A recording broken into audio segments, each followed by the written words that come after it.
Avengers Infinity War. Yep, we finally made it to the big one. The big one that we've been building up for a massive 10 years of 19 films. Jesus, okay, right? So this is supposed to be a huge one. Did it live up to the hype? Well, to sum up this entire review, yeah, it did actually. Alright, so that's good. Let's leave it there. Gotcha. April Fools, alright, it's still April. No, it's May. Dang it, okay. Sorry about that. Okay, but I'm here now, and I'm reviewing this movie. So, let's get into the deets. This movie is about the mighty Thanos. Yes, it's actually, like, you think of all the heroes that have already had all their character development, all being prepared for this ultimate crossover event, and then it's really so much more about Thanos than everyone else. Like, they take so much time dedicated to Thanos, and I gotta say, he just might be one of the very best MCU villains. Yes, they finally actually took, like, a full CGI character and gave him character. Okay? Yes, Thanos is very well developed, his motivations are clear, and he still feels, alright? I'm not gonna spoil stuff, but you actually might feel a little bad for him.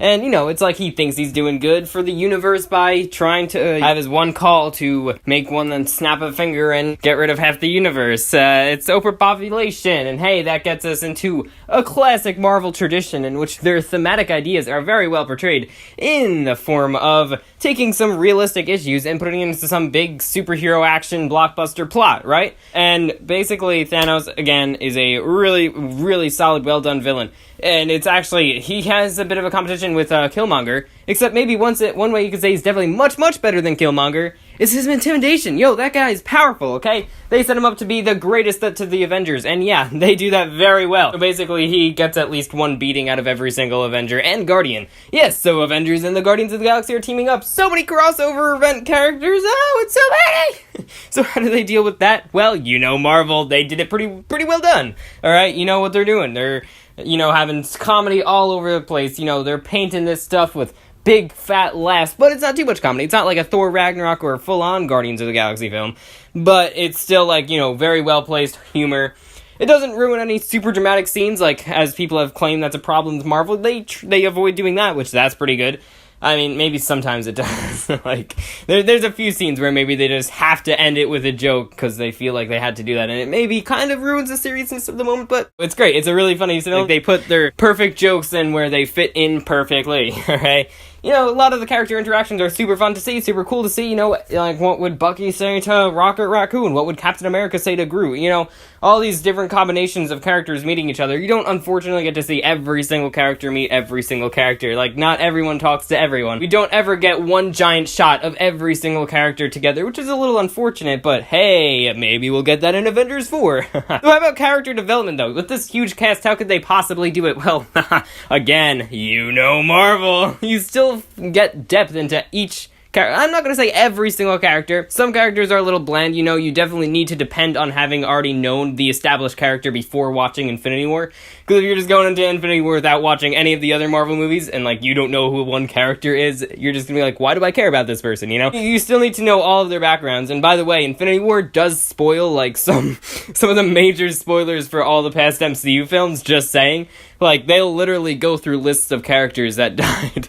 Okay, and that helps for the character development, though. That's why I'm connecting that, because, like, Thor, you just see him sit there for a scene, say, like, everyone who's died in his family, yeah, he's had a tough past, but then, like, Star-Lord jumps in, and he's like, yo, I had a pretty rough past, too, like, my father, my mother, you know, basically, you really feel lost for all the characters, and yes, even lost for main villain Thanos, okay? Everyone goes through it, and it's great. It's rather has some really sad scenes. And how about the big one? The deaths! I'm not gonna spoil it, okay? I swear, I will not spoil it. I'm so tempted to spoil it, but I won't spoil it, okay? So, basically, do they kill people off? Well, maybe not, no. But what do you expect? Everyone is like, yo, they have to kill somebody off. Okay, that will make this movie at least good. Like, yeah. So don't worry. I'm gonna say they kill at least one person. And at least one. Oh my gosh, okay. Yes, well, it's dramatic, and that is good. You know, Thanos is really powerful, okay? and they work with his immense power reasonably, okay, and it's good. CGI is all over the film, by the way. Like, there's endless CGI. But what's the difference between Marvel CGI overuse and DC overuse of CGI? Well, here's the difference. Marvel's actually looks good, okay? DC, something's up with their CGI, I'm telling you, it kind of sucks. Marvel has good CGI, and maybe it's a little overused, but they still work with it well, you know? They don't over-depend on their CGI. And again, CGI character Thanos, he's completely covered in CGI, but they still managed to make him an actual character.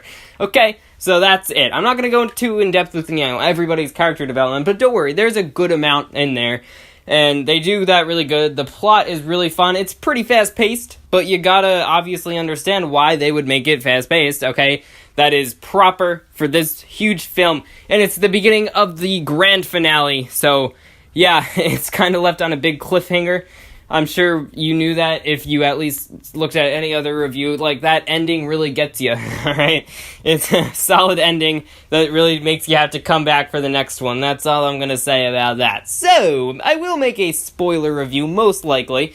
So stay tuned for that, and for now, tell me what you guys think of the film, and tell me what you think of my review. Sure, whatever you want to do. So, that all being said, thank you very much for watching. Please remember to like, comment, and subscribe, and stay tuned for lots more videos coming real soon. Bye-bye!